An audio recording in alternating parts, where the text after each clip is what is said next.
साईं की बात। बच्चे, तुम ना कोई साधारण मनुष्य नहीं हो मेरे बच्चे। तुम कोई साधारण व्यक्ति नहीं हो। तुम मेरे बच्चे हो। विशेष तौर पर तुम्हारे बाबा ने, तुम्हारे साईं ने तुम्हें चुना है। तुम जानते हो कि मैं हर किसी को नहीं चुनता। इस दुनिया में लाखों करोड़ों बच्चे हैं मेरे, लाखों करोड़ों। क्या मैंने सबको चुना? क्या सब मेरा नाम लेते हैं? देखो ना अपने आसपास, क्या सब मेरा नाम ले रहे हैं? क्या नहीं ना। तुम मेरे सिर्फ और सिर्फ कुछ चुनिंदा बच्चे हो, कुछ विशेष बच्चे हो जिन्हें मैंने खुद चुना है, जिन्हें हजारों लाखों में मैंने चुना है। तुम तो मेरे वो नायाब हीरे हो, तुम तो मेरे वो नायाब मोती हो जो बहुत पवित्र है, जो बहुत पवित्र आत्मा है। हर कोई दुनिया में ना पवित्र नहीं।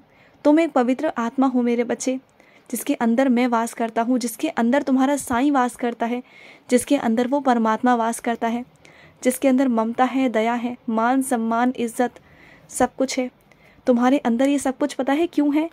क्योंकि तुम्हारे अंदर ना परमात्मा है, तुम्हारे अंदर ईश्वर का अंश है, तुम्हारे अंदर तुम्हारा साईं वास करता है। कभी ध्यान देना। और तुम्हारे से लोग बहुत आकर्षित होते हैं ना, तुम जहाँ भी जाते हो तुमसे लोग आकर्षित होते हैं ना, वो इस कारण होते हैं। जो भी मेरा बच्चा आध्यात्मिक रास्तों पर चलता है ना, चाहे वो कैसा भी हो, उससे सब आकर्षित होते ही होते हैं। क्योंकि जो मनुष्य, जो व्यक्ति, जो मेरा बच्चा अध्यात्म के रास्ते पर चलता है ना, उसके साथ हमेशा दिव्य शक्तियाँ होती ही होती हैं, सकारात्मक ऊर्जा होती ही होती है। और हर कोई उस सकारात्मक ऊर्जा से ना आकर्षित हो ही जाता है। चाहे तुम कहो ना कहो, तुम्हारे चेहरे को देखकर ना, तुम्हारे चेहरे के तेज को देखकर, तुम्हारे चेहरे के नूर को देखकर ना, तुमसे लोग आकर्षित होते हैं। जब तुम मुस्कुराते हो ना, तब लोग तुमसे आकर्षित होते हैं।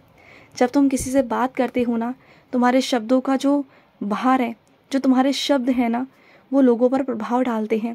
तुम्हारी कही हुई बात ना हर कोई समझने की कोशिश करता है, चाहे वो उस पल समझे ना समझे, लेकिन बाद में वो तुम्हारी बातों को ज़रूर सोचता है, ज़रूर सोचता है। अगर कोई नास्तिक भी होगा ना, तो वो भी एक पल को ना मजबूर हो जाता है तुम्हारे बारे में सोचने के लिए। तुम क्या कह गए ना, वो इस बारे में सोचता है, क्योंकि तुम्हारे अंदर मैं हूँ, तुम्हारा साईं है, तुम्हारा साईं वास करता है। ध्वनि तुम्हारी होती है, लेकिन शब्द मेरे होते हैं। बोलते तुम हो, लेकिन बुलवाता मैं हूँ। तुम नहीं जानते हो, बहुत सारी जगहों पर ऐसा हुआ है ना।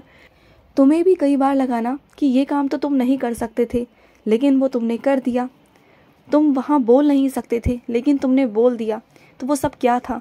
वो मैं ही तो था। तुम बोल रहे थे, लेकिन शब्द मेरे थे। तुम काम कर रहे थे, लेकिन हाथ मेरे चल रहे थे। काम मैं करवा रहा था, तो वो काम तो होने थे ना। जहाँ जहाँ मैं पहुँच जाऊँ ना, वहाँ ऐसा हो ही नहीं सकता कि वो काम रुक जाए। ऐसा हो ही नहीं सकता, बिल्कुल नहीं हो सकता। और सुनो, तुम जिसके जीवन में प्रेरणा बनने की कोशिश कर रहे हो ना, जिसको तुम अंधेरे से निकालकर उजाले की तरफ लाने की कोशिश कर रहे हो, मानता हूँ कि तुम कोशिश कर रहे हो, तुम चाहते हो कि वो वहाँ से निकल जाए। लेकिन अगर सामने वाला व्यक्ति ही खुद वहाँ से निकलना नहीं चाह रहा, वहाँ से हटना नहीं चाह रहा, तो तुम कितना कर लोगे? तुम कितना उसे धक्का लगाओगे? कितना उसे बार बार बोलोगे? कब तक अपनी बेइज्जती कराओगे? कब तक अपना अपमान करवाओगे? बस कर दो अब। जब तक उसे लग रहा है कि वो सहन कर सकता है, तो उसे सहन करने दो। लेकिन जब उसे लगेगा कि वो हाँ अब सहन नहीं कर पा रहा, तो वो खुद ब खुद वहाँ से बाहर निकलेगा। लेकिन अब बस कर दो। तुम किसी को बदल नहीं सकते, तुम किसी की सोच को नहीं बदल सकते, तो जाने दो उसे। कभी कभी ना कुछ लोगों को, कुछ चीज़ों को ना उन्हीं के हाल पर छोड़ देना चाहिए, वक्त के हिसाब से, या फिर मेरे हाल पर छोड़ दो। समझ गए? और सुनो, तुम्हारे बहुत ज़रूरी कागजात थे जो तुम्हें वहाँ से उठाने थे, किसी कार्यालय से, और तुम रोज़ आजकल आजकल करते हो, और वो तुम्हारे कागजात अभी भी वहीं पड़े हुए हैं।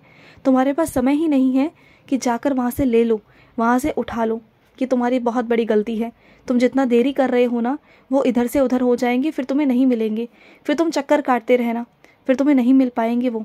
तो सही समय से जाकर उठा लो ना। क्यों तुम इतने आलसी हो गए हो? क्यों इतना अपने कामों में ही ना आलसपना दिखाते हो? तुम जानते हो ना कितने ज़रूरी चीज़ें हैं वो, कितने ज़रूरी हैं वो कागजात।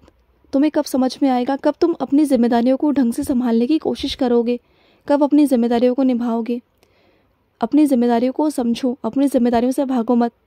जब तुम अपनी जिम्मेदारियों को अच्छे से निभाने लग जाओगे ना, और सारे काम समय से होने लग जाएंगे, तो तुम्हारे अंदर की जो चिड़चिड़ है ना, वो भी ख़त्म हो जाएगी कई हद तक। तुम्हारी चिड़चिड़ का कारण ना कई हद तक तुम खुद भी हो, क्योंकि तुम्हारे काम समय से होते नहीं, तुम अपने कामों को सही समय से करते नहीं, और फिर तुम्हें गुस्सा आता है, और फिर तुम्हारा गुस्सा कभी इधर निकलता है तो कभी उधर निकलता है। और ज़्यादातर ना तुम्हारा गुस्सा अपनी माँ पर, अपने बच्चों पर निकलता है। क्यों? क्योंकि वो कमज़ोर हैं। तुम हमेशा कमज़ोर पर ही ना हावी होने की कोशिश करते हो, और ये बहुत गलत चीज़ है। क्या तुम कभी अपने दफ्तर जाकर अपने से बड़े अधिकारी या फिर अपने से बड़े किसी पर तुम गुस्सा कर सकते हो? तुम्हारे घर को ही ले लो। क्या तुम्हारे घर परिवार में जो बड़े बुजुर्ग हैं, जिनकी तुम इज्जत मान सम्मान करते हो, क्या तुम उन पर अपना गुस्सा निकाल सकते हो? नहीं निकाल सकते ना। तो फिर कमज़ोरों पर ही तुम्हारा गुस्सा क्यों निकलता है? हाँ, वो सहम जाते हैं, वो डर जाते हैं, उन पर गुस्सा मत किया करो। एक दिन ऐसा आएगा कि वो तुमसे नफरत करने लग जाएंगे, तुमसे बात तक नहीं करेंगे। तो अपने गुस्से पर थोड़ा सा काबू रखो कि तुम्हारा गुस्सा कहाँ निकलना चाहिए और कहाँ नहीं। और बेफालतू की चीज़ों पर जो बेकार की हैं, जो व्यर्थ ही हैं, तुम्हारा गुस्सा करने से कुछ होगा तो नहीं ना। बल्कि अपने आप को बदलो, अपनी चीज़ों को बदलो, अपने समय को बदलो, अपने कामों को सही समय से करो। देखो तुम्हें गुस्सा नहीं आएगा और तुम्हारे सारे काम सही समय से भी होंगे। समझ गए? और सुनो, जिन मेरे बच्चों ने व्रत रखा हुआ है ना, तो सुनो मेरी बात को। खाली पेट बिल्कुल मत रहना, मेरी पूजा खाली पेट बिल्कुल भी मत करना। क्योंकि खाली पेट अगर तुम साईंसा चरित्र पढ़ने बैठोगे, या फिर तुम मेरा व्रत रखोगे, या तुम मेरी आरती करो, या जो भी करो ना, चाहे तुम मेरा कष्ट निवारण मंत्र पढ़ो, तुम्हारा मन नहीं लगेगा। जब तक तुम्हारी आत्मा तृप्त नहीं होगी ना, तुम्हारा मन नहीं लगेगा। तो जो भी मेरे बच्चे व्रत रख रहे हैं वो भी, और जो नहीं रख रहे हैं वो भी, मैं दोनों को बोलना चाहता हूँ कि दोनों ही भूखे पेट नहीं रहेंगे, खाते रहेंगे सही समय से। और अपने आप को थोड़ा आराम भी देना, क्योंकि आराम भी ना बहुत ज़रूरी है मेरे बच्चे। और सुनो मेरी बात को, बहुत जल्द ना तुम किसी यात्रा पर जाने वाले हो, तुम्हें यात्रा पर जाने का मौका प्राप्त होने वाला है। अब तुम जाओगे और किसी और के साथ जाओगे।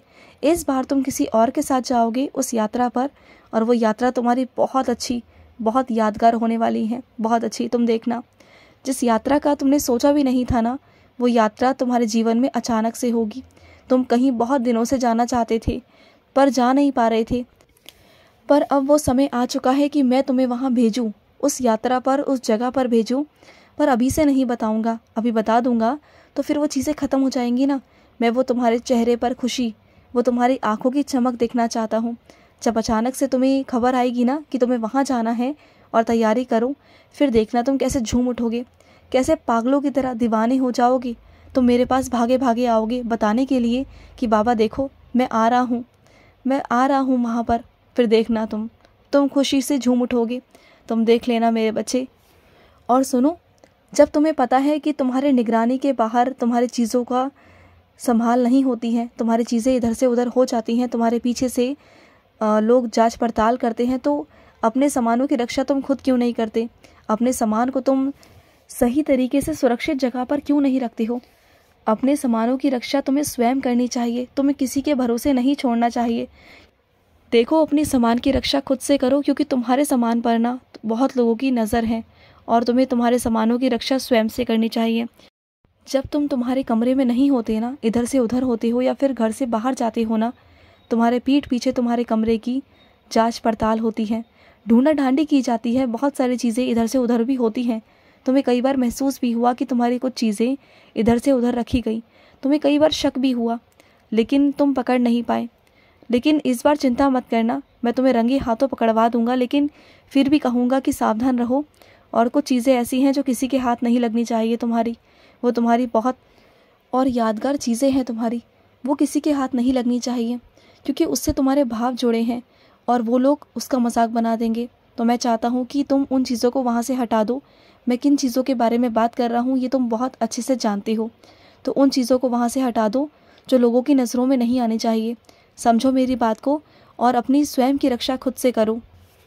और मेरी इन बातों को हल्के में बिल्कुल भी मत लेना, ये बात बहुत गंभीर है जो आगे चलकर बहुत बड़ा रूप ले सकती है, तो समझो इस बात को।